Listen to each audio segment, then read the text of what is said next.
Hello friends, family and other creatures of the sea, and welcome back to a best of 3 between two of the greatest players in existence. One here in the top left spawning as a red Protoss player playing for Storm Gaming. He's from Denmark and his name is Maxpax. While the other has won, I believe, 6 GSLs at this point. Plays for Onsite Gaming, comes out of South Korea. It's of course Maru. Little TVP between Maru and Maxpax from the Africa Champions Cup group stage play, as we have Maru opening up with a cheeky little eBay block. Oh no! Wait, what? Why did he cancel the Zealot? I thought against an eBay block perhaps you'd let the Zealot finish, but I guess he has a different plan here. So instead we're seeing a Nexus as well as a pylon going down right away. And I'm so curious what the plan is going to be here for the Maxpax. I am so curious because this is one of those builds that I truly do struggle with. I don't really know what to do against these eBay blocks. Very often I scout early and make sure that I can clear it with the help of my probes. But Maxpax instead opts for basically the Zerg approach to things, saying, hey, Zerg players do it against Protoss when they get their natural blocked. Why don't I do the same against Terran when I get my natural block? So he ends up taking a Nexus over here on the third base location. And I would think that the proper thing to do here is to open up with a Stargate as well. Yeah. I was gonna say, this is Stargate territory. This really is Stargate territory. Maxpax struggling with what unit he's going to be building next. Decides to go for a Stalker here. Now, does not have a Reaper wall, and that could make things a little bit dicey for him. Makes it hard to deal with everything. What is the follow-up going to be here for Maru? Maru so far with a factory, relatively well-timed gas, and a second barrack. So to me, this kind of smells like it's going to be some type of either a 2-1-1 setup, or it could also more likely be a 3 racks after an initial Cyclone. A very popular build order that I think was very popular last year at Intel Extreme Masters Katowice, and then became very popular this year at Intel Extreme Masters Katowice with Oliveira playing it pretty much every single game. And still we see it from time to time. We see this build being pulled out. I don't think it is as popular as it was earlier in the year, but it's very good. You get a Cyclone, you can deny scouting, you can kill maybe an Adept, you can stop an Oracle if it's there, but yet you have a very quick stim. You have very quick combat, and you're allowed to go on the map at a very high pace. This is what makes this build so darn strong. Now, there are no tricks with it. There's no mine drop. There's no extra scouting after the Reaper. Like, this really is it. The Cyclone is going to be it. Now, Adept will get taken out here. I don't think that can actually escape, although the lock-on is going to get broken here temporarily. And so, yeah, the Adept is going to end up falling. Robotics facility does go down here at the second base location. Or, well, the second base at the third base location. As well as double gas right now. And I am fairly curious how Maxpax is planning on defending any major attacks. It can be quite tricky to do. Quite tricky indeed. Phoenix is now moving in to get the scout off. As we have Stim into a tank. It's interesting. Whenever a mule drops, it looks like it's there for the red player. I've noticed this before. On this map in particular. It looks like someone else has dropped those mules. Like the red player dropped the mules. It's very odd. RoboBay here going down. Where are you, Mr. RoboBay? Cuckoo, Mr. RoboBay. Maxpax loves you more than you would know. Whoa, whoa, whoa. As the Phoenix count will continue to rise, there's really no ground units here, and there's no starport either. This is starting to feel quite a bit like some type of all-in, but now we do see the starport. We have no combat shield yet either, which I'm not sure if it's a mistake, but if it isn't a mistake, then it's a weird decision that I don't quite understand. I guess Maru perhaps had different plans for this push and decided not to go for it. There are 2 tanks out, there's 14 Marines. We have the third Nexus on the way right now for Maxpax at a pretty decent timing as well, may I add. And continued Phoenix production. I feel like this is good for Maxpax. I feel like this is quite okay for the Maxpax. There's not going to be combat shield, so this push, it looks dangerous, but is it really dangerous? I don't think so. Medevacs are still about a minute away from finishing, so they're going to finish at around 7 minutes. A single stim is going to put these Marines at an HP where they're going to be practically useless against any number of Colossus.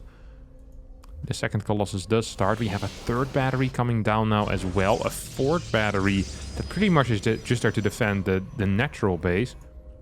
There's no extra vision. Look, not a single observer here in the unit tab. As these 5 Phoenixes, they're eyeing something. 1 Marine gets taken out. That's a kill. That definitely is a kill. Infantry weapons level 1 about to finish up here for Maru. As the combat shield also finishes up, and the first 2 medevacs start. Like I said, they'll finish at around the 7-minute mark. That means that Maxpax has a lot of time to set up his defense, as Maxpax was well aware of that there was no starport for quite a while. Hasn't actually seen the starport yet, but must know it somewhere. Turret in the natural means that these Phoenixes should not be capable of doing very much. We'll get 1 kill. Marines looking for a Phoenix. Will get 1, might get 2. Barely don't get the second one, as the pylon spread on the left side here is getting pretty darn good. This has been a very passive game, with Maru's build order seemingly not really making any sense. No offense to Maru, but this push is extremely late. He really allowed Maxpax to do whatever he wanted in the first 7 minutes and 20 seconds. Well, one of the purposes of those Cyclone into 3-Rex builds is A, solid scouting denial, and B, it allows you to be aggressive with medevacs quite early on the map most of the time. Maru seems to have taken a different path. Is now moving forward with 4 tanks, but that makes this a lot more all-in than I think it should have been. It's 62 workers to 49. There's 3 Colossus out, with the 10 range, of course, on those Colossi. After Thermal Lance has finished, Marauder's taking quite a beating here. Batteries in a good position. Marines now moving forward will just get slaughtered here by the lasers. Marines have absolutely nothing to say against these Colossi. Phoenixes will be capable of zoning out Vikings. Super Battery gets activated. I think 1 tank so far has fallen. Maxpax can just continue moving back though. Has charge on the way. He's continuing Phoenix production here. There's 4 Vikings out. I think the moment 6 Vikings are out, this becomes somewhat scary. But the amount of batteries makes this kind of easy for Maxpax to just kind of hold on. I'm not saying he's necessarily winning because he is being contained. But if charge finishes and he gets, what, another warp in round with 8 gateways, yeah, that is pretty darn significant. There's 2 tanks right now that are in range of this Nexus. Maxpax decides to send it already. This might be slightly too early though. Immortal dealing out a lot of damage, for Colossi in the back doing the same. And this was absolutely fine. I should not have worried. 104 supply against 72. As Maxpax doesn't just win the fight, he destroys Maru over here. What a one-sided engagement this was, with Maru really achieving nothing in the first 7.5 minutes, pushing out towards a left side position that didn't threaten anything for another minute. He basically left Maxpax alone for the first 8 minutes of the game, and Terran is the race that needs to do something. You can't just let Protoss grow and grow and grow, get those workers up, get those upgrades. Freaking 4 Colossi, charge done, upgrade, attack upgrade done. Like, this was a dream scenario here for Maxpax, who handled this expertly as well, may I add. Fantastic way of dealing with this little tank push. Now warps in a couple of Archons and starts making his way across the map. 4 Vikings are in the middle of the map, but that's 1 Viking per Colossi. Usually you want 2.5 Vikings per Colossus. So that is way too little over here. A couple more waves of Vikings maybe at some point are going to bring a little bit of hope, but I'm gonna have to wait and see as Archons start moving forward. Cheeky little stim there. Viking control is good. First 2 Ghosts coming out soon as well. There's no extra upgrade on the way for Maxpax, who's really sending this hardcore. Colossus dishing out a bunch of damage against the SCVs. 15, 16, 20 SCVs go down. 25 have fallen as 2 Colossus die as well. Maru taps out and Maxpax wins game number 1. It's kind of un-Maru-like to play in that way as well. Just the complete silence in the early game. The inability to do really anything. Maru is a player that loves being aggressive, sometimes to his own detriment in the early stages of the Terran versus Protoss matchup, but that wasn't the case at all last game. Yes, he opened up with an eBay block, but then went just into a very standard and kind of a bland Reaper expand, no type of gas first either. And then to top it all off, you went for a Cyclone 3-Rex, but doesn't really move out with it, which is, in my opinion, kind of rare to see. Like, just such a late move out with that particular opener. You have no threat at like the 4 or the 5 minute mark. You have no threat later on either. Like, it's not like you have a hard-hitting 3-Rex type of timing with Medifex. It just felt like everything was weak, and I don't quite understand why.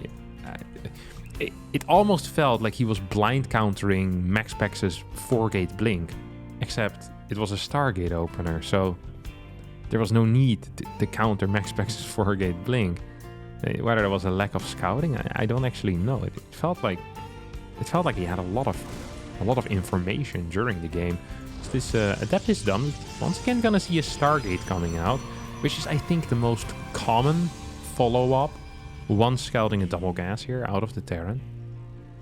So we see double Reaper, I think it was. Yep, double Reaper, 1 Hellion. Now there's of course a wall here.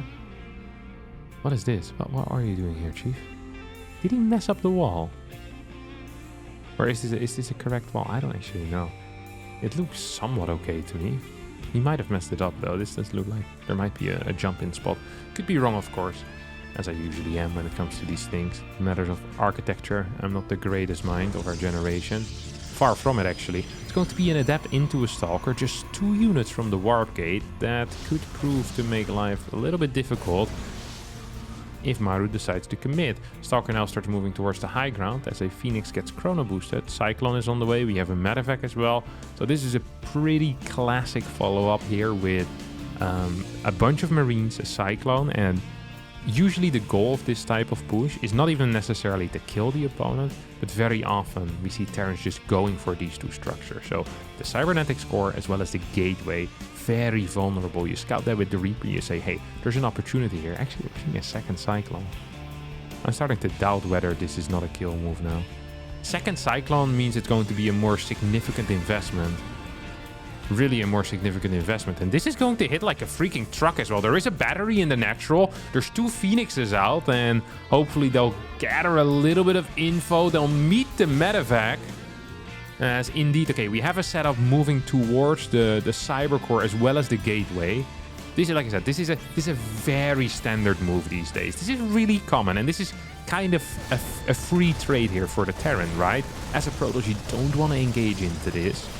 You absolutely don't want to engage into this yet, because you usually don't have enough units, but you also don't want to lose a Cyber Core. You also don't want to lose a Gateway. It freaking sucks to lose these structures.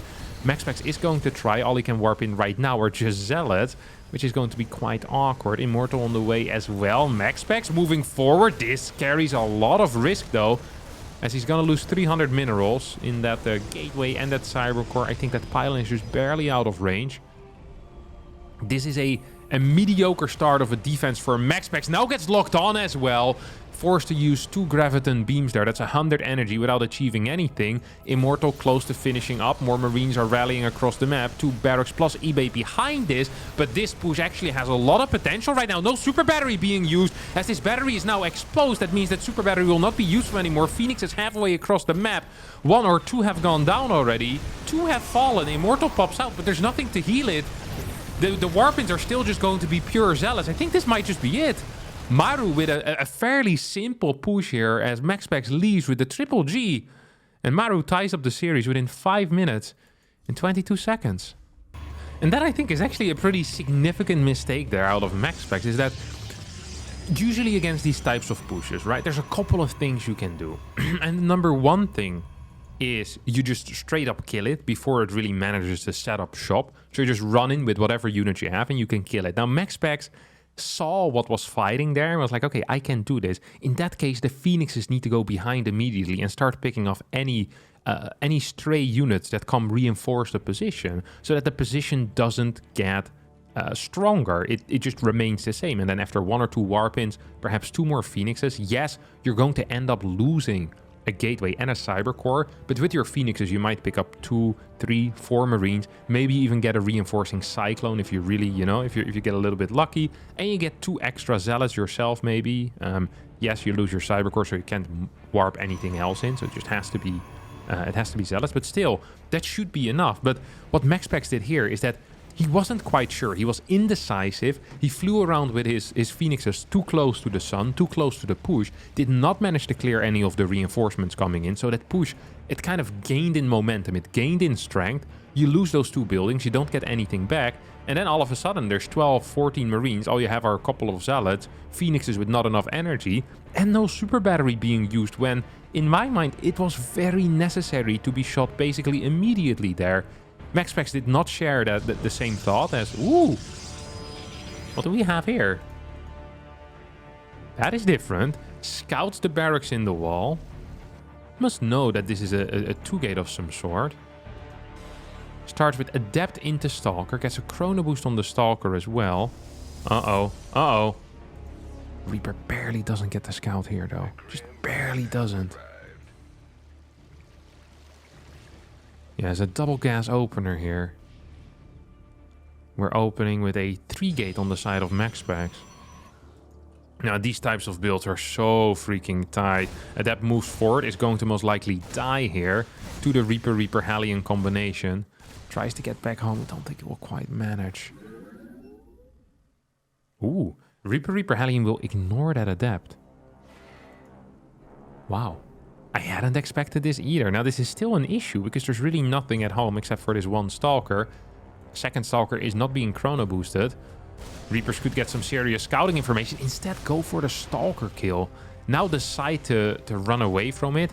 Will not quite get the scout on the tech yet. Instead, completely invested here on taking out as many probes as possible. Now we'll see the second gateway. And I think all alarm bells should be ringing. Bunker should go down immediately here as a Cyclone is on the way. At the same time, do you really need a bunker against this? Oh. Reaper does get taken out, so that is 4 SCVs. Traded for 2 Reapers and a car. The longer the game goes, the better the trade becomes for Maru. There's a Cyclone here defensively. There's 4 Marines with a medevac as well. The first lock-on is not perfect. Maru decides to chase. Takes a big hit in the face here. Will lose 1 Marine. Will perhaps lose a second. More and more units are coming in. Bunker getting closer to finishing. We're 19 out of 29. If this bunker finishes, I think this game might just be over. But if it doesn't finish... Oh, Maru could be in a world of trouble. Here we get a snipe potentially on that Cyclone. And indeed, the medevac gets taken out. Maxpax decides to run past the bunker, but is going to get caught in a very nasty little corner here. Tank has finished up as well. And I mean, I like Maxpax, but this isn't looking that hot right now. 3 more Stalkers, no tech behind this, 37 workers, that is nice, against just a mere 29. But once Cloak finishes up, there might be some issues here. Tank goes downstairs. I think this might be too soon. And Maru believing he could hold that tank, did not think there was going to be another warp in, and a pretty significant error here out of our Korean Terran player. There is no second tank. There's not enough damage output. We have 5 Marines. 3 more Stalkers get morphed in.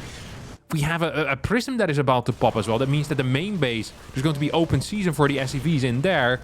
Oh no, this bunker is gone. This bunker is gone. The low ground position is dead. There is a robo already, so detection is not going to be a major issue. I think Maxpax is aware of the fact that Banshees are coming. He hasn't seen a starport unit come out in quite a while, so he manages to put 1 and 1 together, starts a battery in the natural immediately, and I think this is the last saving grace, really, for Maru, is going to be that Banshee, but that Banshee can't achieve anything here anymore. Prism now quickly moving towards the main base. Maru trying to set up on the high ground, but is not quite in position of his own mineral line. I think Maru is dead. He has 4 Marines, he has 1 tank, here we go. Maxpax is aiming to kill that tank, loses 1 Stalker, almost loses a second one, but a quick pickup will prevent that. And Banshee on the other side of the map now starts attacking this battery.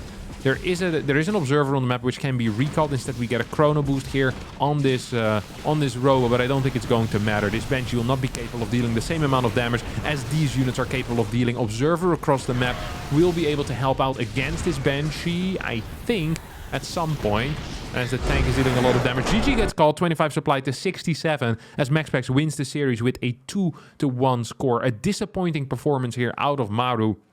with a lot of kind of basic errors, misjudgments, usually the things that he is best at. Decision making went terribly wrong in this series. Build order in the first game seemed non-tight, or at least based on incorrect scouting information. And the tank movement here down the ramp after being in a fantastic position with the initial hold, I think was an amateuristic mistake as well here from the Korean Terran. And that, my friends, is going to be it for me today. I do hope you enjoyed this series between two of the greatest players of our generation. Or well, Maxpax isn't quite my generation anymore. He's the next generation. One player from my generation and one from the next generation. And yeah, that's going to be it. Hit the like button, subscribe to the channel, and hopefully I'll see all of you next time for a new video. Thank you so much for watching, and bye-bye.